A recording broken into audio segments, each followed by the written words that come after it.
સ્થાનિક સ્વરાજ્ય સંસ્થાઓની ચૂંટણી પ્રક્રિયા ગત સાંજે પૂર્ણ થઈ હતી.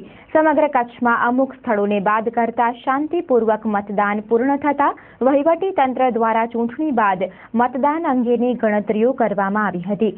મોડી સાંજે સમગ્ર કચ્છમાં વિવિધ સ્થળોએ થયેલ મતદાનની ટકાવારી રજૂ કરવામાં આવી હતી તથા ઉમેદવારોના ભાવિ ચૂંટણી પ્રક્રિયામાં ઉપયોગમાં લેવામાં આવેલ ઈવીએમ મશીનોને સીલબંધ કરીને નોંધણી કરીને સ્ટ્રોંગ રૂમમાં સાચવવામાં આવેલ હતા.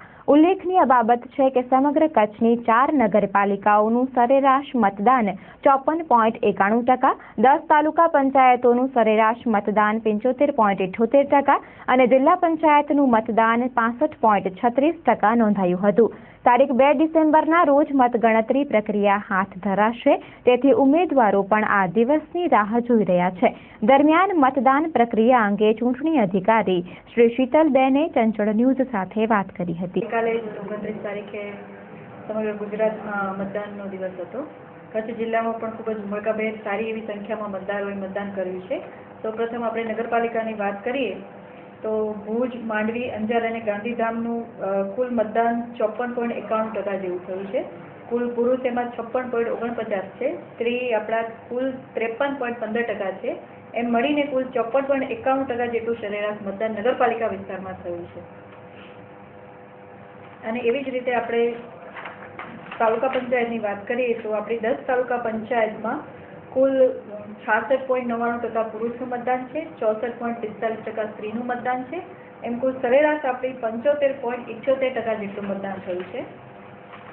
જિલ્લા પંચાયતની આપણે વાત કરીએ તો જિલ્લા પંચાયતમાં કુલ પુરુષ 66.57%, સ્ત્રી 64.3% અને કુલ મતદાન આપણું 65.36% જેવું રહ્યું છે. એટલે સરેરાશ ત્રણેય જગ્યાએ વાત કરીએ, નગરપાલિકા, તાલુકા પંચાયત અને જિલ્લા પંચાયત, તો સારા એવા માત્રામાં મતદાન થયું છે. ભુજ જિલ્લા પંચાયતની બેઠકમાં લુડાયા ગામ છે, ત્યાંથી બપોર પછી અમને મેસેજ મળ્યા હતા કે આ રીતે એક બૂથનો સમગ્ર બહિષ્કાર કરવામાં આવેલો છે. ચૂંટણી અધિકારી શ્રી જાતે મુલાકાત લીધેલી છે. Zonal officer Shri, presiding officer, તમામના રિપોર્ટો પણ આપણે મેળવ્યા છે. એમને મતદાન કરવા માટેના સમજાવવાના પ્રયત્નો કલેક્ટરશ્રી દ્વારા પણ કરવામાં આવ્યા છે. પણ આપણને લેખિતમાં એવી એમની કોઈ રજૂઆત મળેલી નથી કે અમે શા માટે આ બહિષ્કાર કર્યો છે. એટલે જ્યાં સુધી એમના તરફથી કોઈ લેખિત રજૂઆત નહીં મળે ત્યાં સુધી અમે આપણે એમનું સ્પષ્ટ કારણ જણાવી નહીં શકીએ. પણ હાલ પૂરતું આપણા જિલ્લામાં આ એક બૂથ એવું છે કે જ્યાં ચૂંટણીનો મતદાન માટેનો બહિષ્કાર કરવામાં આવ્યો છે. એના સિવાય ક્યાંય નાની મોટી ફરિયાદો મળી હોય, કેટલી ફરિયાદો મળી છે, એના ઉપર શું કાર્યવાહી કરવામાં? આખા દિવસ દરમિયાન બહુ એટલી બહોળી માત્રામાં આપણને ફરિયાદો નથી મળી. છૂટક 4-5 ફરિયાદથી વિશેષ આપણી પાસે કોઈ ફરિયાદ નથી આવેલી. સવારના ભાગમાં માંડવી નગરપાલિકામાં એવી ફરિયાદ આવેલી હતી કે ત્યાં કોઈ આમદ મામદ નામના વ્યક્તિ છે નગરપાલિકા વિસ્તારમાં લોકોને ધાક ધમકી આપી રહ્યા છે. અહીંથી તરત જ ચૂંટણી અધિકારીશ્રીનો સંપર્ક કરવામાં આવેલો હતો. ચૂંટણી અધિકારીશ્રી જાતે સ્થળની મુલાકાત લીધેલી હતી. ઝોનલ ઓફિસરોએ પણ મુલાકાત લીધી હતી. એમનો સંયુક્ત રિપોર્ટ પણ અમને મળેલ છે કે આવું કોઈ બનાવ બનેલ નથી અને હાલે અહીંયા વોર્ડ નંબર 8માં શાંતિપૂર્ણ મતદાન પ્રક્રિયા ચાલુમાં છે.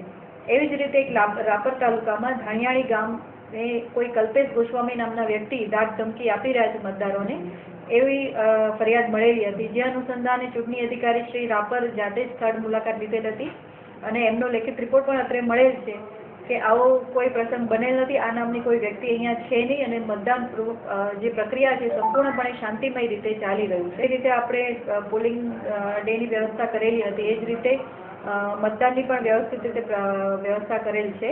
કાઉન્ટિંગ જે છે એ જિલ્લા કક્ષાએ નહીં રહે, ચૂંટણી અધિકારીશ્રીનું સ્વતંત્ર કાઉન્ટિંગ સેન્ટર હશે. એવી આપણે કુલ 14 જગ્યાએ આપણું કાઉન્ટિંગ સેન્ટર છે. પહેલાં તાલુકાની વાત કરીએ તો ભુજમાં એન્જિનિયરિંગ કોલેજમાં એમનું કાઉન્ટિંગ સેન્ટર છે, માંડવીમાં સરકારી વિજ્ઞાન કોલેજમાં, મુન્દ્રામાં આરડી હાઈસ્કૂલમાં, અંજારમાં HP પલાણ કોમર્સમાં, ગાંધીધામમાં દાદા દુખ દયાળ BEd કોલેજમાં છે, ભચાઉમાં મામલતદાર કચેરીમાં છે, રાપરમાં રાપર વિસ્તાર વિકાસ સત્તા મંડળની કચેરીમાં છે, નખત્રાણામાં TD વેલાડી માધ્યમિક હાઈસ્કૂલમાં છે.